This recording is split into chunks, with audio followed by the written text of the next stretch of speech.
Data powers almost every product experience on the web today. And one of the best ways to get better at building digital products is to learn how to identify and understand the data needs that are powering them. So, what we're going to do today is we're going to take a look at Dribble and we're going to sort of diagnose and identify all of the data needs in real time. And the exercise here is so we can start becoming aware of these things and all these data concerns, but also to see how easy it is. We don't need complicated tools. We can do it with a simple Word document. So why don't we go ahead and dive in? All right, we have Dribble here, and we also have a simple Google Doc here over here as well. So we're not doing anything too crazy. We're just going to go through here, start identifying things, call it some attributes, just do a bulleted list, and we're going to find all the data in the design here. So starting with the home page, we've got a couple of things going on. We've got a navigation, which is great. We've got some content over here in the hero section. So, and then we've got this big image here of some user submitted work. So a couple of things immediately stand out to me. First, we've got a blend of static and dynamic content. Static content is the stuff that lives up here in the navigation. Now, normally what we would do is hard code this because it's not changing all that often. It's not something that we necessarily need the team to come in here and adjust or to change. And it would probably be like a pretty big product decision if we were going to make an adjustment here. So I'm guessing, and my assumption would be that this is all hard coded. It's not dynamic. It's not like really editable data. Now, for some websites, the navigation could certainly be dynamic. Think of like a news website where you've got trending stories throughout the day. That could have a very dynamic navigation system. But my guess here, this is probably not very dynamic. It's hard coded. However, this image here that they're carouseling through all of these different user submissions, we've got a lot of data here. So we've got images here, or shots as they call them on Dribble. And then we've also got these users down here. And we kind of get users a little bit of all over the place. We've got our sign up here. That's a clue that we're going to have some authentication. And we've got these user tags down here in the bottom. So let's come over. Let's start writing it out. So we're going to have users. And again, we're looking for nouns. So that's sort of what I like to start with. And in programming, we call those like models, or you can call them tables if we're getting into database schemas. But we're just looking for the nouns here. Nothing more complicated than that. And we'll say shots as well. Okay, great. Come back over here. What do we have? And as we identify our nouns, we'll notice attributes or features of those nouns as well. So this noun has a name, and that's going to be our database column. And we can call this out. So we'll come over here, we'll say users, and we'll say a name, right? And I don't know if it's full name or first name, last name, however they're modeling it, that's fine. What I do know is they have some sort of name here. And this is going to have an image, right? So they're going to have an image, and images are interesting. And there's so many different ways we can store these, but we don't really have to get into those nitty gritty details. That's what our engineers are for.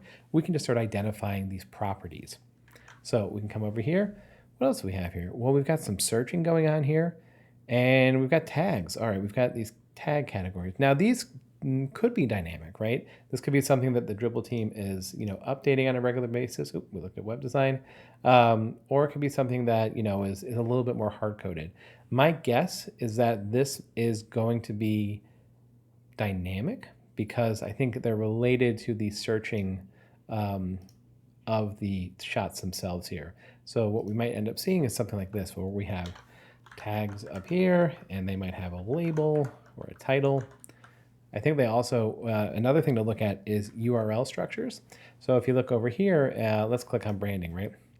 We can see we've got these slugs happening over here. Product design will be a good example here. So in our interface, it says product design is 2 words, right?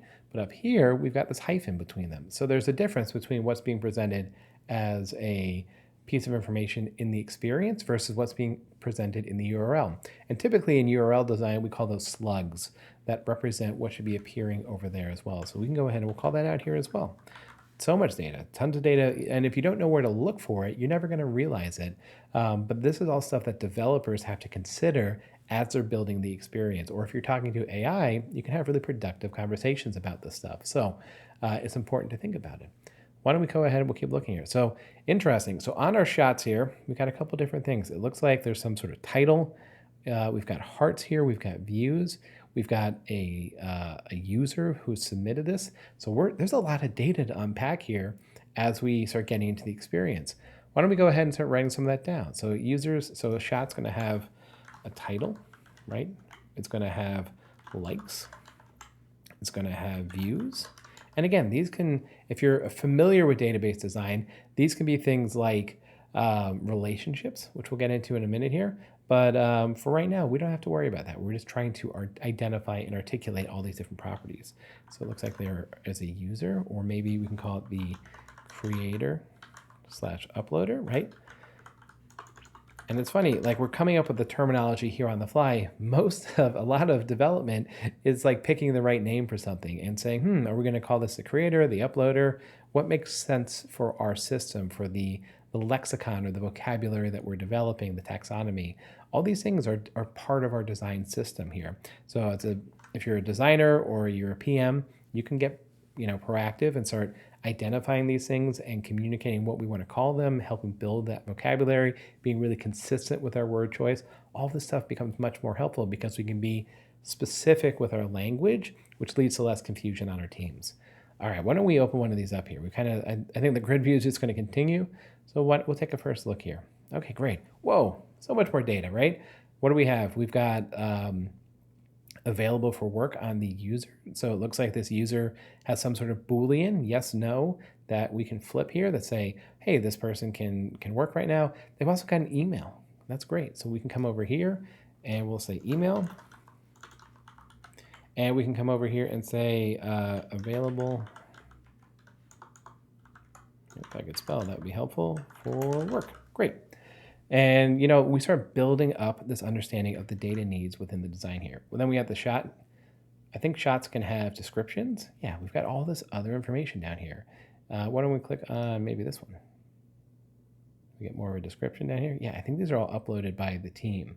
So it can be really, and then they've got more. They've got related shots. We've got services provided by this team. So now we've got a distinction. Maybe this is a user and a team. So teams is another noun. It's a whole nother thing. We're going to have to call that out. And a team has a name, and it can have many users.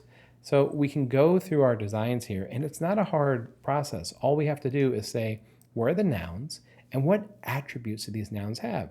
And as we start writing out our nouns here, we can start identifying relationships. So we say over here, okay, that's got users associated with it. We'll go ahead and call that out. This has a user. Why don't we bold that here? Shots have tags, right? Or have a tag. We can bold this here as well.